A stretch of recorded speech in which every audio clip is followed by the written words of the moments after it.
Radical obedience is not optional. It is the foundation of your calling. It is the line that separates the chosen from the comfortable, the faithful from the fearful, the surrendered from the self-willed. You cannot walk halfway with God. You cannot follow Him only when it feels safe. You cannot serve Him only when the reward is visible. The shocking truth is that most believers secretly resist this kind of obedience because it feels like death to the flesh. Yet Christ Himself said in Luke 9:23, "Whoever wants to follow Him must deny themselves, take up their cross daily, and follow." That hidden resistance in your heart, the reluctance to yield your plans, your timing, your relationships, your ambitions, is the very thing blocking your breakthrough. God cannot pour new wine into an old wineskin. The Spirit cannot fill a vessel still clinging to control. You may pray and pray for God's blessings, but without radical obedience, those prayers hit a ceiling. Samuel told Saul in 1 Samuel 15:22, "Obedience is better than sacrifice. Rebellion is as the sin of witchcraft. Partial obedience is still rebellion. Delayed obedience is still disobedience. The enemy secretly celebrates every time you hesitate at God's command, because hesitation is the foothold through which he plants fear, doubt, and compromise. But when you truly surrender, something shifts in the unseen realm. When you obey, even when it costs you, even when it makes no sense, even when it strips you bare, angels move at the sound of your obedience. Chains break that you did not even know were holding you. Doors open that prayer alone could never unlock. Obedience is the key that turns intercession into manifestation. And here lies the hidden warning. You can pray fervently. You can fast long days. You can declare scriptures with passion. But if obedience is missing, all of it remains powerless. God's promises are tied not to your words, but to your will laid down. This is the shocking test of every chosen one. God will demand the Isaac on your altar. He will test if you love Him more than your comfort, more than your dreams, more than your very life. Just as Abraham did in Genesis 22, you must decide whether you will cling to what feels safe or trust the one who sees the end from the beginning. This is not about legalism. It is not about religious performance. It is about alignment. Radical obedience aligns you with heaven's agenda in a way that prayer alone cannot. It places you in the center of Romans 8:28, where all things work together for good to those who love Him and are called according to His purpose. It hides you under the shadow of Psalm 91, where no plague comes near your dwelling. It opens the windows of heaven promised in Malachi 3:10, and yet many secretly avoid this because radical obedience demands you let go of control. It demands you leave the familiar.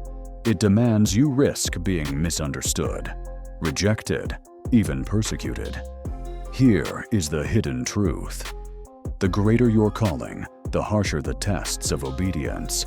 Because only by obeying in the dark can you carry authority in the light. Joseph had to obey in the prison before he could govern in the palace. Daniel had to obey in exile before he could see visions of kingdoms. Jesus Himself learned obedience through suffering, as Hebrews 5:8 declares. If the Son of God had to walk this path, how much more must you? Here is the shocking power. You do not obey in your own strength. The Spirit within you empowers you to do what the flesh cannot. Philippians 2:13 says it is God who works in you, both to will and to act according to His good purpose. Meaning, when you yield, He supplies. When you surrender, He strengthens. When you step, He sustains. Radical obedience is not you grinding in legalism. It is you flowing in divine partnership.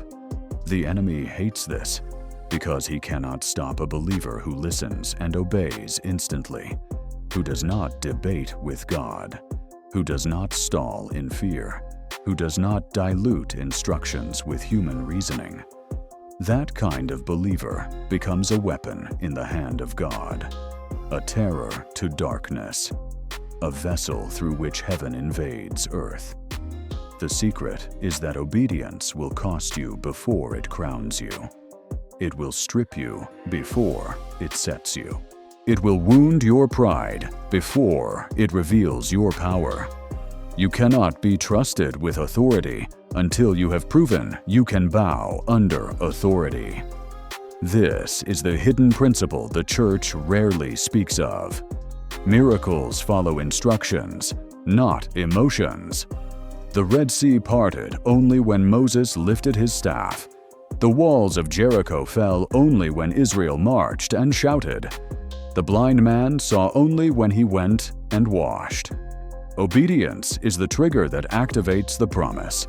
If you want to walk in shocking favor, if you want to see hidden breakthroughs, if you want to step into the destiny that hell has fought to keep you from, then your prayer today must not be merely for blessings, but for the courage to obey radically, to say like Isaiah in Isaiah 6:8, "Here am I, send me," to rise each day and crucify your will so His will may live, to silence the voice of fear that whispers what if, and amplify the voice of faith that declares God is faithful.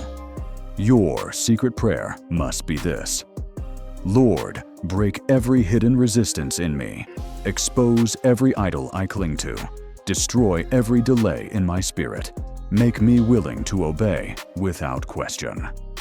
The truth is, you cannot call Jesus Lord and ignore His commands. You cannot pray for destiny and resist His direction. You cannot long for His kingdom and cling to your own throne. So I challenge you now. Pray not for comfort, not for ease, not for applause, but for radical obedience. Because in the end, when all else fades, the measure of your life will not be how loudly you prayed, but how fully you obeyed. Heaven is waiting, watching, recording whether you will bow, whether you will yield, whether you will trust enough to obey without hesitation, because that, and that alone, is the prayer that shakes hell, the prayer that moves mountains, the prayer that unleashes destiny, the prayer for radical obedience.